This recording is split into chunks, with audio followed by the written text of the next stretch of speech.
నీకు దైవకృపలో నమ్మకం ఉందనడంలో సందేహం లేదు.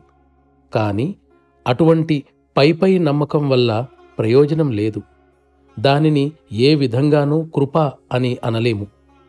పరిపూర్ణుడైన గురువు ఆధీనంలోకి రావడమే దైవకృప అని నేను భావిస్తాను. ఏమైనప్పటికీ నీకోసం ఆయన తన పనిని మొదలుపెట్టే విధంగా చేయడం నీ అనుగ్రహంపై ఆధారపడి ఉంది. ఇప్పటికే ఆయన కృప కార్యరూపాన్ని దాల్చిందో లేదోనని గమనించి చూడమని నేను నిన్ను అర్థిస్తాను.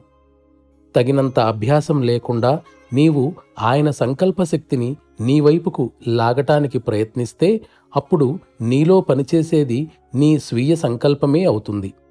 దానివల్ల నీ ఊహలు గెంతులు వేయడాన్ని, ఆలోచనలు కుప్పలు తప్పలుగా వచ్చిపడటాన్ని తప్ప మరి దేనినీ నీలో పెంపొందించుకోలేవు.